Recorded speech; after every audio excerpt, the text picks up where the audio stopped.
우리가 시편 119편의 말씀을 보고 있는데요. 말씀에 대한 사모함, 그 어떤 환경에도 말씀밖에 없음을 선포하는 시인의 모습을 보면서 이 말씀이 정말 얼마나 이렇게 이 시인에게 소중하고 귀했을까. 우리가 가지고 다니고 있는 이 성경은 사실은 지금으로부터 500년 전에는 일반 사람이 들고 다닐 수가 없었어요. 왜냐하면 성경 자체가 라틴어로 돼 있고 굉장히 비쌌기 때문에 특별히 신부님들이 아니면 그걸 볼 수도 없었고 읽을 수도 없었어요.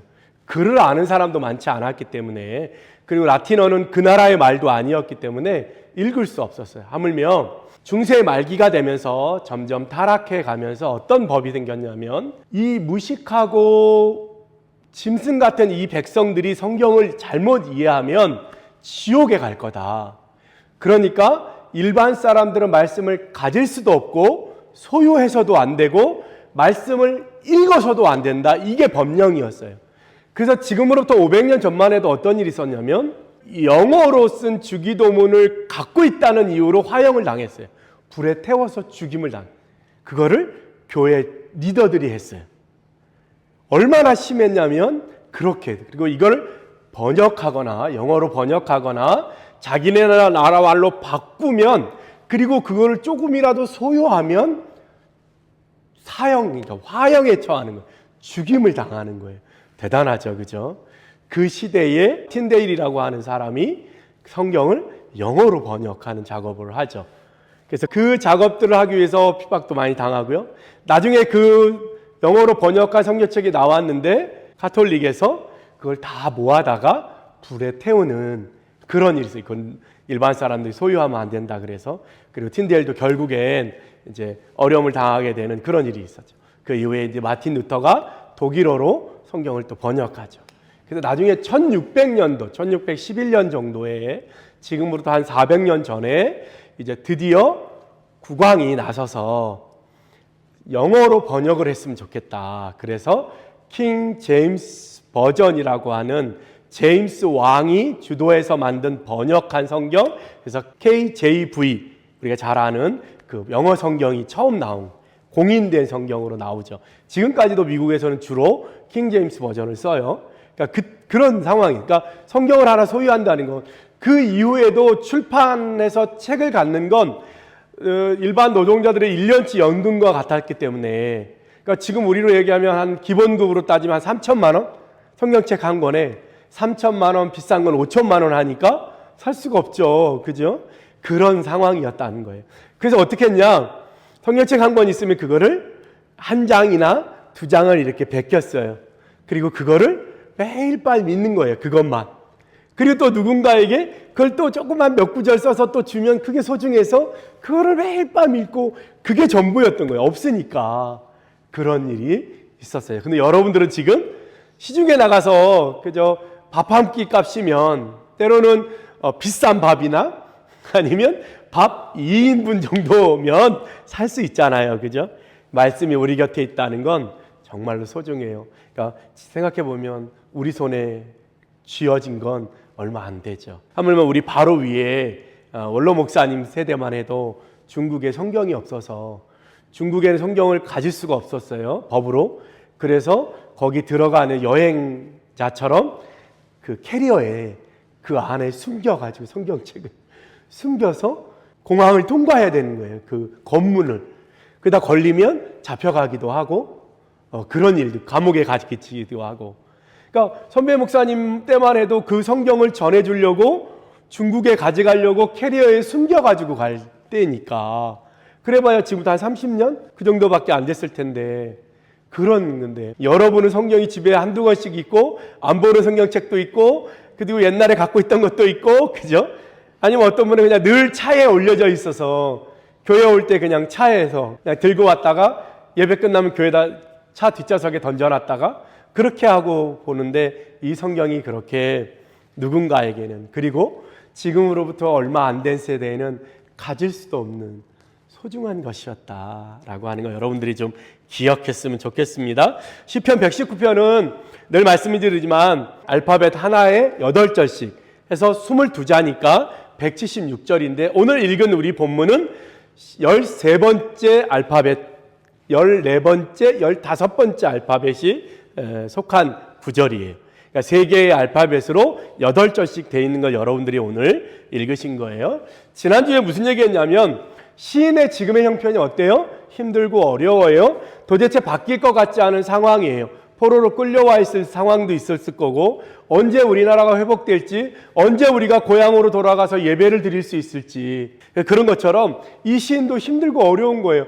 고관 대작들이, 때로는 경찰관과 검사들과 판사들이 괴롭히기도 하고, 높은 사람들이 찾아와서 우리를 끌고 가기도 하고, 여러 일들을 겪는 거예요. 그런 어려운 상황 속에서도 말씀을 지켰다, 이렇게 얘기를 했어요. 그럼 도대체 이 시인에게 이 말씀이란 무엇이었을까? 우리가 고민했잖아요. 그래서 뭐예요? 상황을 넘어 고난을 겪어보니 말씀밖에 없었다는 걸 알게 됐으니 이제 다시는 말씀을 떠나고 싶지 않았겠죠. 그렇죠? 그리고 이 환경을 넘어 그 환경 너머에서 역사하시는 주님. 이 얘기할 때 꼭 들은 거 있잖아요. 엘리사인가요? 적들이 찾아왔어요. 적들이 왜냐하면 이쪽으로 공격하면 어떻게 알고 여기를 막는 거예요. 이쪽으로 공격하면 어떻게 알고 여기를 막는 거예요. 그래서 도대체 이스라엘에 누가 있는 거냐 그랬더니 한 사람이 거기 선지자가 있는데 하나님의 사람이다. 그 사람이 그렇게 다 가르쳐준다. 그래 그러면 그 사람을 죽이자 그리고 간 거예요. 그래서 아침에 눈 떠보니까 그 종이 눈 떠보니까 적의 군대가 자기 집 주변을 삥 둘러싸여 있는 거예요. 그랬더니 그 선지자가 나와서 이런 말 하잖아요. 하나님 이 종의 눈을 열어 보게 하옵소서. 그랬더니 그 둘러싸여 있는 적들 뒤에 천군 천사가, 그죠? 하늘의 군대가 그 군사보다 훨씬 더 많이 둘러싸여 있다는 것. 그걸 종이 눈을 열어서 보게 해줬다는 그 얘기잖아요. 그죠? 그것처럼 상황을 넘어 역사하시는 주님을 보았다는 거예요. 그러니까 말씀밖에 없구나. 사람들은 다 그래서 얘기하잖아요. 유행이나 시류에 따르지 않고 하나님의 말씀은 영원하다 이렇게 선포하잖아요. 뭐예요? 말씀이에요. 세상은 변해요. 항상 변해요. 성공의 방법도 항상 변해요. 그렇지만 변하지 않는 게 있어요. 그게 뭐예요? 말씀이에요. 그래서 우리는 말씀을 붙들고 사는 거예요. 누구는 이렇게 살면 잘 산다, 누구는 이렇게 해야 잘 산다라고 말하지만 우리는 어떻게 해요? 주의 말씀대로 살아야 돼요. 때로는 사람들이 미련하다고 하고 때로는 사람들이 왜 그렇게 어리석게 사냐라고 얘기하지만 오직 시인에게는 말씀밖에 남지 않았어요. 왜냐하면 시인의 위치가 뭐예요? 성전도 없어지고 제사장도 없고 누가 믿음의 생활을 어떻게 할 수가 없는 거예요. 근데 오직 하나 남은 건 뭐예요? 말씀이 남아있는 거예요. 그 말씀을 붙들었어요. 그렇다면 우리 여기서 한 가지 더 생각할 건 뭐예요? 그러면 신약 시대와 지금의 우리에게 남은 건 뭘까? 생각해 봤어요.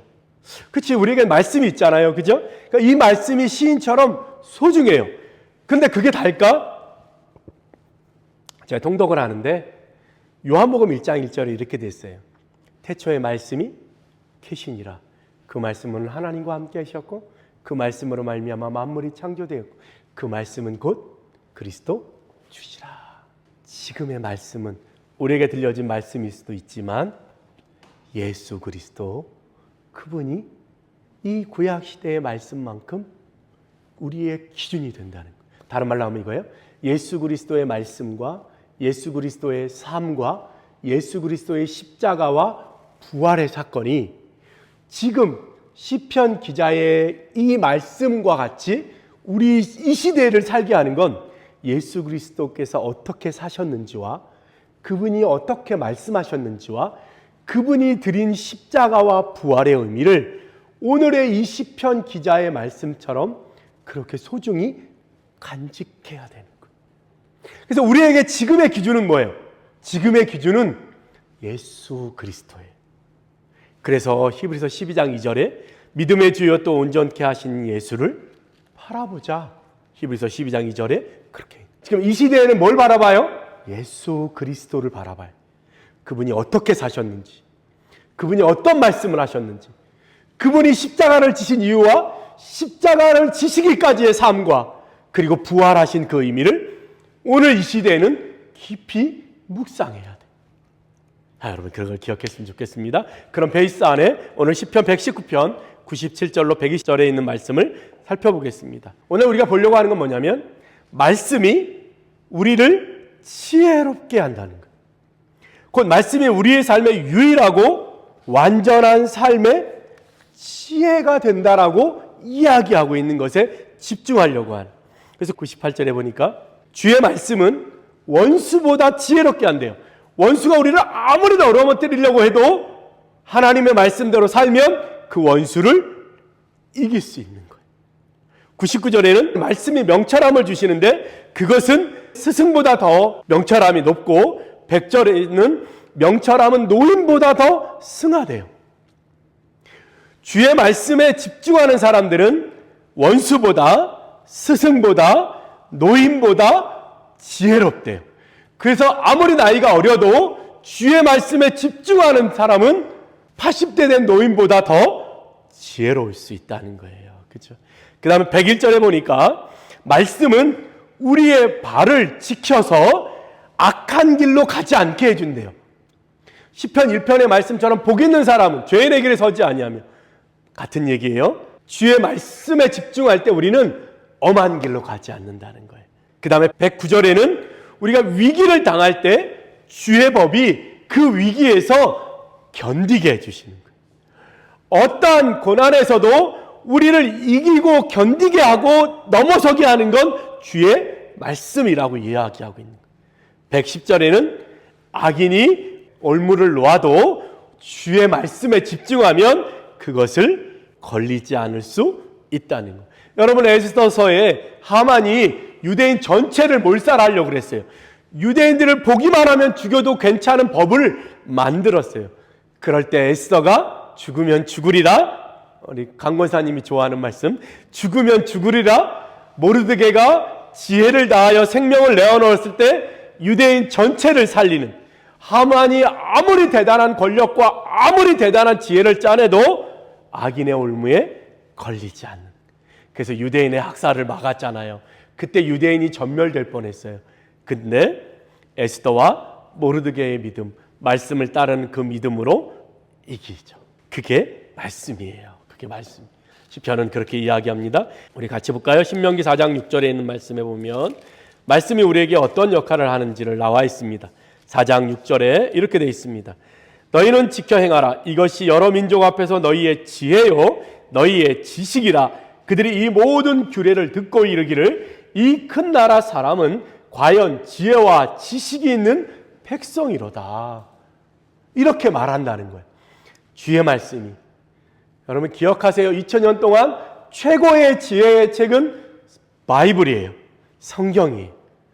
모든 지혜와 모든 철학과 모든 음악과 모든 건축과 모든 법은 주의 말씀에 근거했다는 거예요. 오늘 신명기 말씀처럼 이스라엘은 작은 나라인데 사람들이 이 큰 나라의 기준이 되는 건 말씀이다라고 말하게 된다는 거예요.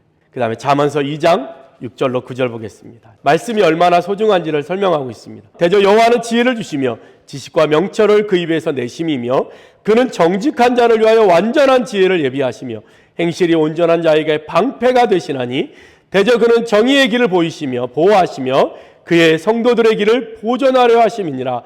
그런즉 내가 공의와 정의와 정직 곧 모든 선한 길을 깨달을 것이라. 무엇이? 주의 말씀이 그렇게 해줄 거라는 거예요. 잠언서 9장 10절에는 마지막으로 이렇게 되어 있습니다. 여호와를 경외하는 것이 지혜의 근본이요 거룩하신 자를 아는 것이 명철이니라. 주의 말씀이 이렇게 귀하고 소중하다는 거죠. 자, 이 말씀이 우리에게 명철을 주고 위기와 악인들의 올무와 여러 가지 악한 길에서 우리를 피하게 해 주신다. 이렇게 설명합니다. 그래서 시인은 결국 말씀에 대해서 어떤 마음을 갖게 되냐면 97절에 주의 말씀을 사랑한다라고 고백하는 거예요. 내가 주의 법을 어찌 그리 사랑하는지요. 매일매일 묵상합니다. 그렇게 얘기합니다. 103절에는요. 주의 말씀의 맛이 내게 어찌 그리 단지요. 그 어떤 것을 먹어도 주의 말씀마다 달지 않다는 거예요. 105절에는 내 발의 등이고 내 길의 빛이라는 거예요. 주의 말씀은 결국 내 발의 등이고 내 길의 빛이다. 이렇게 설명. 107절에는 이렇게 말합니다. 나의 고난이 매우 심함으로 여호와여 주의 말씀대로 나를 살아나게 하소서. 고난이 아주 심할 때에도 주의 말씀이 나를 살아나게 할 거라는 거예요. 그죠? 주의 말씀이 나를 살리는 거라는 걸 알았어요. 113절에 얘기합니다. 내가 두 마음을 품는 자들을 미워하고 주의 법을 사랑하나이다. 여기가 맞을까 저기가 맞을까 이 철학이 맞을까 이 논리가 맞을까 그게 아니라 뭐예요? 오직 주의 법을 사랑합니다. 그렇게 얘기합니다. 114절에 얘기합니다. 주는 나의 은신처요 방패시라. 내가 주의 말씀을 바라니이다. 주의 말씀은 나의 은신처가 되고 나의 방패가 될 거라는 거예요. 그래서 119절에 주께서 세상의 모든 악인들을 찌꺼기같이 버리시니 그러므로 내가 주의 증거들을 사랑하나이다. 사랑한대요. 길에 비치고 등이래요. 꿀보다 더 달대요. 은신처래요. 방패래요. 이게 주의 말씀이에요. 특별히 우리가 기억해야 될 것이 세 가지입니다. 114절에 있는 것처럼 은신처, 방패. 은신처가 뭐예요? 숨기다, 덮다 이런 뜻이에요. 하나님의 말씀은 뭐예요? 덮어주시는, 숨겨주시는. 방패는 뭐예요? 보호해주시는 거예요. 칼과 창과 화살로부터 보호해주시는 거예요. 멀리서 공격하는 그 공격으로부터도 보호해주시는 거예요. 10년 후의 어려움으로부터도 지금부터 보호해주시는 거예요. 하나님은 미리 준비하시잖아요. 그렇죠? 보호와 지켜주시는 애. 110절 말씀 보면 위기예요. 107절, 109절, 110절에 보면 위기를 만나요. 고난을 만나요. 그런데 주의 말씀은 은신처와 방패가 돼서 보호해 주시고 지켜주시는 은혜를 주신다는 거예요. 할렐루야. 그 다음 두 번째는 뭐냐면 116절, 117절에 있는 붙들어 이런 거예요. 붙들어 뭐예요? 사마크. 그건 뭐냐면 손을 얹다예요. 그래서 돕다, 붙들다 이런 뜻이에요. 뭐예요? 주의 말씀이 여러분에게 손을 얹어요. 그러면 어떻게 해요? 주님이 붙들어 주신대요. 그리고 구원을 얻게 해주신대요. 숨겨주시고 지켜주신다는 거예요. 부끄럽지 않게 해주신다는 거예요. 할렐루야. 그러니까 말씀이 얼마나 좋은 거예요. 마지막 세 번째는 사랑이에요. 97절, 113절, 119절에 내가 주의 말씀을 사랑하나이다. 주의 말씀을 사랑하지 아니할 수 없겠죠. 그죠? 그래서 그 말씀을 지키기로 어떻게 해요? 106절에 이렇게 얘기합니다. 주의 의로운 규례들을 지키기로 맹세하고 굳게 정하였나이다. 이제 시인은 선포하는 거예요. 나는 이제 주의 말씀을 지키기로 맹세할 뿐만 아니라 굳게 마음을 어떻게 해요? 정했대요. 맹세했고 굳게 정했다. 이렇게 설명합니다. 말씀 마치겠습니다. 우리가 빛을 찾아가고 말씀의 빛을 사모하려면 뭐가 있어야 되냐면 어둡다는 현실을 깨달아야 돼요. 지금 이 시대에 너무 좋잖아요. 내일을 알 수 없고 위험의 요소들이 곳곳에 있고 힘들고 어려움들이 있고 내가 잘 살았다고 해서 그 길이 끝이 잘 되는 법도 없고 이런 힘들고 어려운 때에 유행은 쉽게 변하고요. 오늘의 옷이 내년에 또 입을 수 없는 그런 유행에 빠른 우리 이 시대에 이 어두운 현실을 우리가 분명히 볼 때 정말로 빛을 소망하게 되는 거예요. 그래서 어떻게 해요? 지금의 현실을 제대로 볼 수 있어야 돼요. 내가 얼마나 연약한 존재인지 이 시대가 얼마나 우리가 배운 지혜로 살아갈 수 없는 세대인지 우리가 알 수 없는 질병들과 우리가 알 수 없는 상황들이 우리의 삶 가운데 수많은 일들이 벌어지는 거예요. 그럴 때 정말로 붙들어야 될 게 뭘까? 이 어둠에 필요한 건 뭘까? 빛이다. 내 삶에 필요한 빛은 뭘까? 주의 말씀이다라고 하는 걸 깨닫게 됩니다. 그러니까 이 어둡다라고 하는 현실을 온전히 알아야 돼요. 이제 뭐 하는 거예요? 기도하는 거예요? 말씀으로 손을 얹는 거예요? 우리가 어둡다라는 현실을 인식할 때 빛을 더 사모하게 되는 거예요. 우리가 고난을 당하고 어려움을 당할 때 깨달을 건 뭐예요? 내 힘으로 할 수 없구나. 내 지혜로 할 수 없구나. 그럴 때 안 되는 놈도 되게 하신 은혜를 경험, 갈 수 없는 것도 가게 하신 우리의 삶은 그래야 돼요. 현실이 어둡다는 것을 철저하게 느낄 때 그럴 때 우리는 빛을 찾기 시작합니다. 이제 여러분들이 경험한 일들을 생각하며 빛을 찾아야 될 때입니다. 그 빛은 어디서? 주의 말씀에서. 그래서 우리는 그 말씀을 어떻게 해요? 사랑하게 될 때까지. 그 말씀이 그 어떤 것보다 달다고 여겨질 때까지 그 말씀을 사모하고 그 말씀을 지키기로 맹세하고 국회 정하는 데까지 나아가는 여러분들 되시기를 예수님의 이름으로 축복합니다. 기도하겠습니다.